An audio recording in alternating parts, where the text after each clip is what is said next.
El pollo asado estaba seco. O tal vez era mi garganta que ya no podía tragar. El tintineo de los cubiertos contra la porcelana llenaba el silencio incómodo y cortante, como si hasta los platos supieran que algo no estaba bien. Me senté en el extremo de la larga mesa del comedor, en el lugar donde solía sentarse Germán. Su silla seguía vacía e intocada, pero resonaba más fuerte que todos nosotros. Marisol alcanzó la sal, sus movimientos tensos controlados. No me miró cuando habló. Ahora que Germán se fue, llora, haz tus maletas y no vuelvas. Las palabras cayeron como vidrios rotos sobre el mantel. Parpadeé.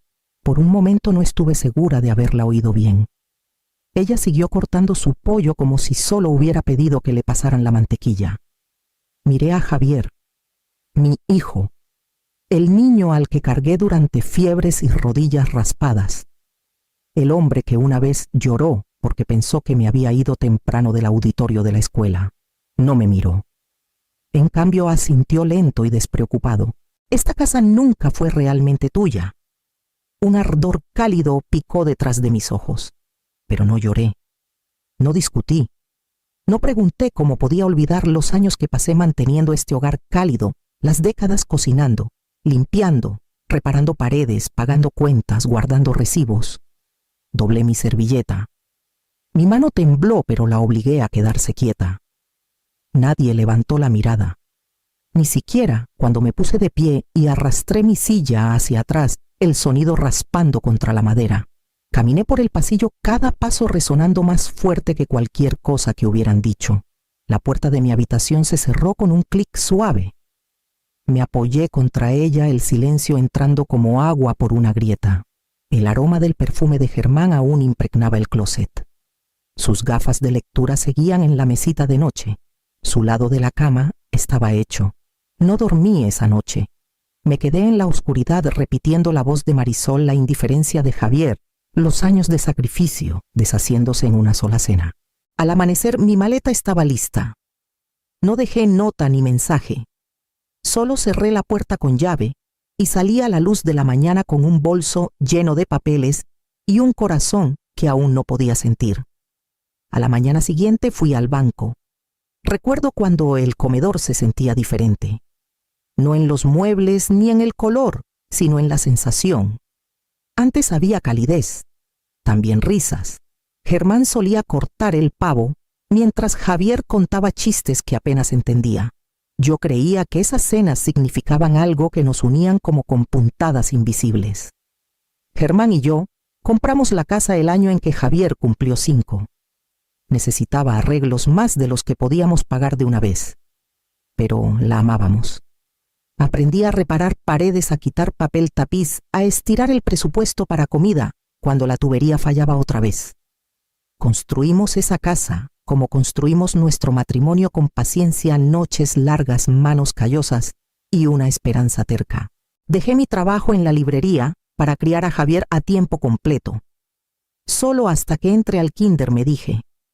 Luego vinieron los paseos escolares, las citas con el dentista, las salidas tempranas. Germán decía, tú eres el alma de esta casa. Y por mucho tiempo creí que eso era suficiente. Javier me contaba todo. Cuando tenía pesadillas, se metía en nuestra cama y susurraba. No le digas a papá, va. Con los años los susurros se desvanecieron. Luego conoció a Marisol. Ella fue amable al principio, siempre sonriendo. Traía vino a la cena e elogiaba las cortinas. Pero no tardaron en llegar los pequeños cortes. Un comentario sobre cómo Javier estaba demasiado cansado para llamarme esa semana. Un plan nuevo para las fiestas que dejaba fuera nuestra casa. Vi la distancia crecer centímetro a centímetro y aún así no dije nada. Marisol no me quitó a Javier, no directamente. Solo reacomodó las cosas hasta que no quedó espacio para mí. De repente nuestras cenas de domingo eran demasiado para la agenda de Javier. Las tradiciones que pensé que habíamos construido juntos se descartaron como recibos viejos. Me adapté. Inventé excusas por ellos. Pensé, están ocupados.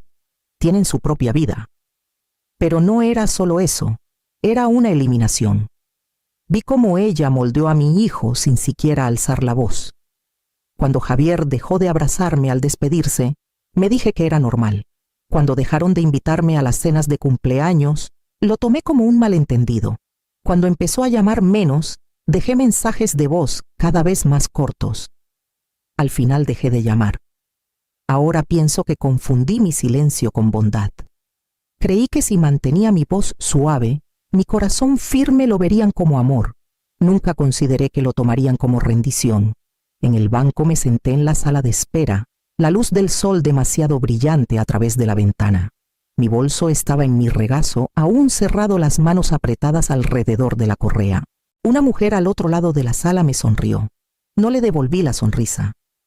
Solo miré al frente esperando que alguien dijera mi nombre, esperando descubrir qué había dejado Germán y en qué podía sostenerme aún. He repasado esa cena en mi mente más veces de las que quiero admitir. No porque quisiera revivirla, sino porque necesitaba entender dónde dejé de ser su familia y me convertí en su problema. Fue Marisol quien marcó el tono con su encanto practicado y un filo oculto. Pasó el tazón de ensalada a Javier, como si fuera una noche cualquiera, pero su sonrisa no llegaba a los ojos. «Sabes, Elvira», dijo, usando mi nombre en lugar de mamá, como siempre hacía cuando quería marcar una línea. «Hay una comunidad de retiro muy bonita abriendo en Valle de Bravo. Tranquila, con vistas increíbles. Muchas mujeres de tu edad». Javier tomó un sorbo de vino como si no la hubiera oído. Miré entre ellos. El tenedor de Marisol flotaba a medio camino esperando. No dijo «deberías mudarte», dijo «ay», pero la implicación se asentó sobre la mesa como una nube de tormenta. «No pienso irme», dije en voz baja. Marisol dejó el tenedor con cuidado. «Es solo que esta casa es mucho. El mantenimiento, los impuestos. Es una carga de verdad. No deberías lidiar con eso sola». Javier no me miró. Tomó más papas. «¿Y qué planean hacer con esta casa?», pregunté. Marisol sonrió como si estuviera anunciando un embarazo. «Criar a nuestra familia aquí». Fue tan claro, tan casual. No era preocupación por mí. Era una transferencia de bienes. Ya habían redibujado el futuro conmigo fuera de él. Javier carraspeó. «Hemos hablado de expandirnos. Un segundo hijo. Este lugar sería perfecto, perfecto». La palabra dolió más de lo que esperaba. Pasé años fregando azulejos, lijando zócalos, repintando molduras. Sangré por este lugar. Germán y yo comimos sobre latas de pintura volcadas el primer mes, porque no podíamos permitirnos sillas. Y ahora era perfecto, para ellos. Miré a mi hijo. Seguía sin mirarme. Solo asentía mientras Marisol explicaba cómo el patio trasero podía tener un columpio y cómo el estudio sería un cuarto de bebés encantador. No solo me estaban pidiendo que me fuera, me estaban borrando, me estaban procesando, como quien cambia muebles viejos por nuevos. «Te ayudaremos a mudarte, claro», dijo Marisol, su voz suave con una bondad fingida. 2 semanas deberían ser suficientes para encontrar algo adecuado. 2 semanas.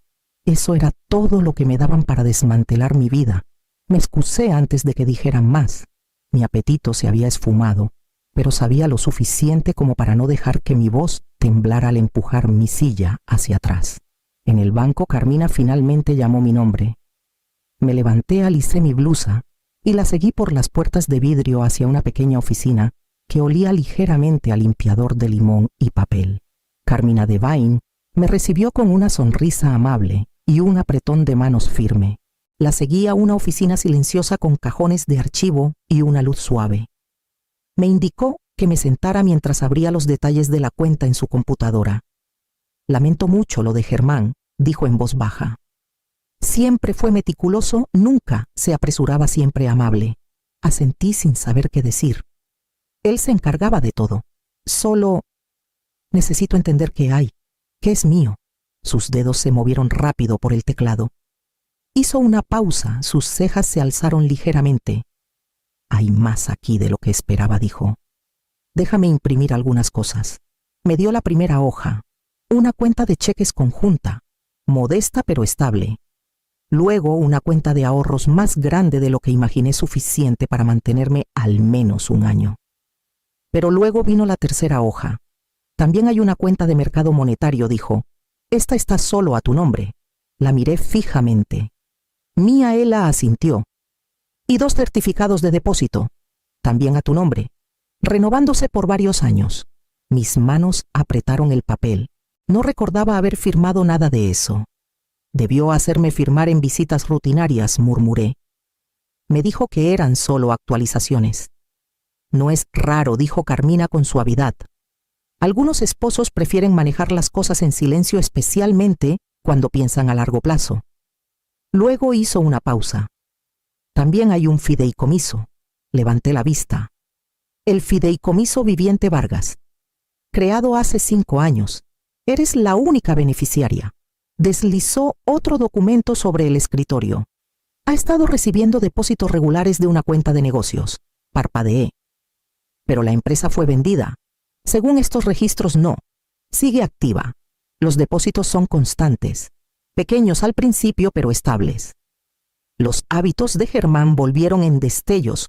Cómo etiquetaba cada recibo, se quedaba despierto hasta tarde. Equilibrando libros, guardaba nuestros registros en carpetas que nadie más tocaba. Siempre pensé que solo era detallista. Resulta que estaba preparándolo todo. Sabía que un día podría quedarme sola sin nadie más. Y se aseguró de que eso fuera suficiente. Margarita Pruitt parecía una mujer que no perdía palabras ni tiempo. Su oficina estaba llena de carpetas etiquetadas con precisión, un reloj de pared que hacía tic-tac y el aroma de café negro olvidado en un calentador. Se puso de pie cuando entré, su apretón de manos firme, su expresión neutral, pero amable.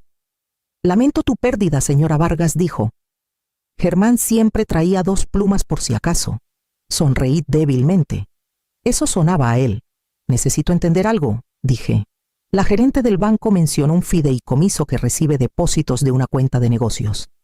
Me dijeron que la empresa fue vendida. Margarita me señaló la silla frente a su escritorio y se sentó. Eso no es del todo correcto. Germán no vendió Construcciones Vargas. La reestructuró hace 5 años. Transfirió la propiedad de los activos al fideicomiso Construcciones Vargas. Según los documentos, tú eres la única beneficiaria y la parte controladora de ese fideicomiso.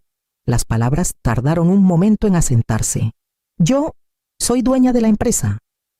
Tú eres dueña del fideicomiso y el fideicomiso es dueño de la empresa, dijo.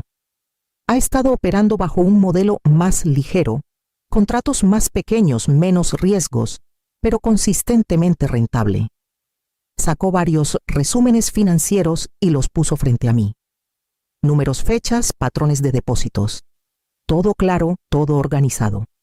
Los leí despacio, absorbiendo lo que podía. Germán quería estabilidad, añadió. Nada de expansiones riesgosas, nada de atajos. Solo trabajo constante y protección para tu futuro. Tragué saliva.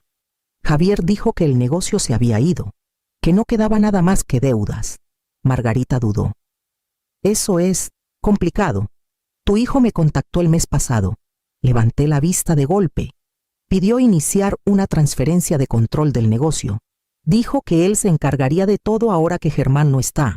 Le dije que necesitaba una instrucción escrita de la beneficiaria del fideicomiso. Se sorprendió cuando le dije que eras tú. Mis manos se apretaron en mi regazo. Hay algo más, continuó alcanzando un cajón de archivo. Registros de préstamos. En los últimos 5 años, Construcciones Vargas le prestó a Javier un total de C1 $800,000. Los acuerdos están firmados. Con intereses. Planes de pago establecidos, pero no cumplidos. Deslizó el montón hacia mí. Página tras página de pagos incumplidos. Dijo que papá nos dejó solo deudas, susurré. Más para mí que para ella. Pero él le debía todo al negocio. Margarita asintió una vez solemne. Germán documentó todo. No era vengativo, solo preciso.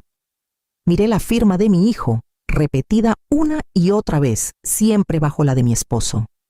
Deudas legales, no regalos. Decisiones de negocios, no favores de padres. Y ni un centavo había sido devuelto. ¿Quieres reunirte con el gerente de operaciones?, preguntó Margarita. Ha estado manejando las operaciones diarias durante años y sería quien mantendría el negocio en marcha. Si decides involucrarte. No dudé. Sí, dije. Vamos a reunirnos. Quiero saber quién está sosteniendo realmente este negocio. Tomás Gracia llegó poco después de las 9. Se quedó en el porche como si no estuviera seguro de si debía tocar. Cuando abrí la puerta, sus ojos miraron detrás de mí como si esperara que alguien más contestara. «Buenos días, señora Vargas», dijo. Pensé en pasar antes de ir al sitio. Lo dejé pasar. «Gracias, Tomás. Lo aprecio». Apenas habíamos dado 2 sorbos al café cuando escuché el portazo de un coche. El cuerpo de Tomás se tensó. Por la ventana vi la camioneta de Javier estacionarse en la entrada, su corbata ya floja, como si el día le perteneciera. No tocó. Solo entró casual como siempre. «Buenos días, mamá», dijo mirando a Tomás, pero sin reconocerlo. «No sabía que tenías visitas». «Tomás vino a ver cómo están las cosas», dije con calma. Javier asintió brevemente y se giró hacia Tomás. «Qué bueno que estás aquí. Necesitamos revisar las cuentas del negocio, listas de equipo, contratos abiertos, todo. Quiero entender qué dejó papá». Tomás dejó su café lentamente. Tenía la impresión de que la señora Vargas aún está revisando la estructura del negocio. Javier lo descartó con un gesto. «Lo arreglaremos. Yo me haré cargo». Tomás alzó una ceja. «¿Tienes documentación? Soy su hijo», dijo Javier como si eso lo explicara todo. Tomás no se inmutó. «Ambos sabemos que eso no basta. La empresa opera bajo la propiedad de un fideicomiso. Necesitaré una autorización escrita de la fiduciaria antes de entregar nada». El cuarto se quedó en silencio. Javier me miró entonces, la irritación colándose en su voz. «Mamá, puedes explicarle a Tomás que yo me encargo ahora, ¿verdad?» Miré a Tomás, luego a mi hijo, y de nuevo a Tomás. «Me quedo», dije con calma. «Esta es mi cocina, y Tomás es mi invitado». Los ojos de Javier se entrecerraron. «Solo necesito acceso a las cuentas para empezar a arreglar las cosas. Tenemos planes y no podemos avanzar hasta que...» «Planes», repitió Tomás. «¿Qué clase de planes? Simplificar. Renovar. Tal vez vender activos para cubrir costos del patrimonio». Tomás cruzó los brazos. «¿Y quiénes son exactamente nosotros, Javier?» No respondió de inmediato. Abrió la boca, luego la cerró. Me miró de nuevo, pero no hablé. No tenía que hacerlo. Tomás finalmente empujó su silla hacia atrás. «Hasta que reciba una autorización escrita de la beneficiaria del fideicomiso, no entregaré nada». El señor Vargas fue claro en ese punto. El rostro de Javier estaba rojo ahora. Se giró hacia mí una última vez, la voz más baja, pero aún tensa. «Estás haciendo esto más difícil de lo necesario». Lo miré a los ojos y no dije nada. Cuando se fue, el cuarto volvió a sentirse quieto. Tomás terminó su café en silencio. «Si decides involucrarte oficialmente», dijo con suavidad, «estaré justo detrás de ti. Tu esposo confiaba en ti. Eso es suficiente para mí». Lo acompañé a la puerta y lo vi irse. Luego subí al estudio donde Germán guardaba los papeles del fideicomiso bajo llave en un cajón. Regresaron 3 días después, más enojados esta vez. Marisol entró primero con la mandíbula tensa, como si se preparara para una batalla. Javier la siguió más callado de lo usual, pero sus ojos ardían igual. «Fuiste a nuestras espaldas», espetó Marisol antes de que pudiera decir una palabra. «Hablamos con un abogado. Esto no ha terminado. No los invité a sentarse. Caminé al mueble auxiliar, tomé la carpeta que había preparado y la puse en la mesa de centro entre nosotros. «Este es el fideicomiso», dije. «Germán puso Construcciones Vargas en él hace 5 años. Soy la única beneficiaria». Javier resopló. «Papá me lo habría dicho». «Lo intentó», dije. «Estabas muy ocupado explicando por qué debías estar a cargo». Marisol revisó los documentos con manos temblorosas. «Aunque el negocio se haya ido, la casa...» «Germán pidió una hipoteca hace 18 meses», interrumpí. 7 millones de pesos. La cantidad total fue transferida al fideicomiso, lo que significa que las ganancias son legalmente mías. Los ojos de Javier se clavaron en los míos. «Mientes». Saqué el acuerdo de la hipoteca firmado por Germán. No necesitaba mi firma. Era el único propietario. El fideicomiso fue su plan para asegurarse de que no dependiera de nadie después de que se fuera. La voz de Marisol se alzó. «Esto es robo. Somos familia». La miré a los ojos. Él también lo era. Javier dio un paso adelante. «¿En serio te vas a quedar con todo? El negocio, el dinero, la casa. Pueden impugnarlo si quieren», dije con calma. «Pero encontrarán los papeles en orden. Mi abogado ya está informado». Marisol se giró hacia Javier, pero él parecía aturdido, pequeño por primera vez. «No quiero pelear», dijo. «Entonces no empieces una», respondí. Los acompañé a la puerta. Javier se detuvo buscando suavidad en mi rostro. No le di ninguna. Cuando se fueron me senté en la silla de Germán, abrí el cajón y saqué el sobre que no les mostré, la escritura de una pequeña casa en Puerto Escondido.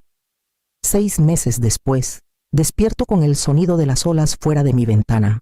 La casa está en un acantilado tranquilo en Puerto Escondido, lo suficientemente lejos del pueblo para sentirse como el fin del mundo.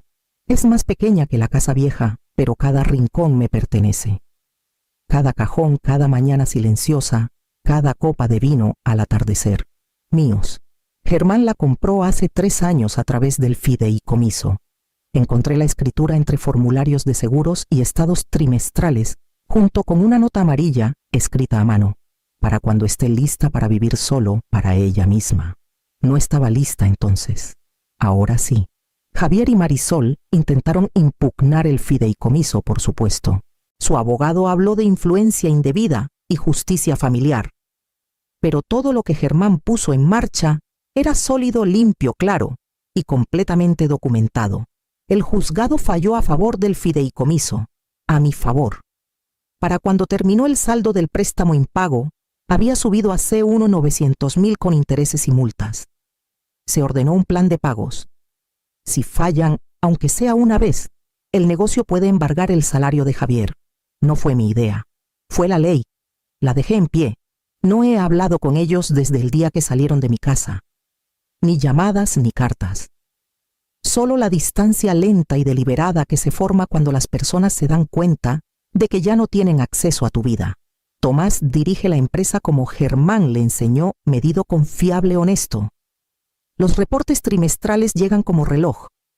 No toco mucho del dinero. No lo necesito. El punto nunca fue el ingreso. Fue la independencia. Ayer trasplanté los suculentos que Germán solía burlarse de mí por acumular. Esta mañana desempaqué la última caja etiquetada libros suyos. Llené el estante junto a la ventana y dejé espacio al final. Hoy más tarde tengo una llamada programada con una mujer llamada Lorena. Quiere preguntarme algo. La llamada llegó justo después del almuerzo. Reconocí el apellido antes que el nombre: Lorena Pruitt, la hija de Margarita. Su voz era suave, un poco nerviosa, como quien pide más que un simple favor. Mi mamá me contó un poco de lo que pasó, dijo. Sobre cómo tuviste que pelear por lo que ya era tuyo. Estoy empezando un grupo de apoyo para mujeres, en su mayoría mayores, que han sido manipuladas financieramente por su familia. Me preguntaba si estarías dispuesta a hablar. Solo compartir tu historia. No respondí de inmediato. No porque no supiera qué decir, sino porque no estaba segura de ser la persona que ella creía que era. No peleé con fuego. No alcé la voz. Solo me negué a dejar que sus voces ahogaran la mía. No me interesa la venganza, le dije. Nunca se trató de eso. Lo entiendo, dijo. Por eso queremos escucharte. Acepté unirme a ellas el próximo mes. No como víctima, ni siquiera como sobreviviente. Solo como una mujer que finalmente entendió que la bondad no es consentimiento y el silencio no es rendición. Esa noche me serví una copa del Pinot que Germán solía traer a casa los viernes especiales. Salí al balcón el viento del océano apartando mi cabello plateado y vi las últimas rayas de luz desvanecerse en el horizonte. El teléfono vibró una vez más. Esta vez no lo tomé. En cambio alcé mi copa al silencio, a la vida que reconstruí, a la voz que finalmente usé, a los que aún esperan reclamar la suya. ¿Alguna vez tu propia familia te ha tratado como si fueras desechable? ¿Elegirías el silencio o pelearías con una estrategia callada?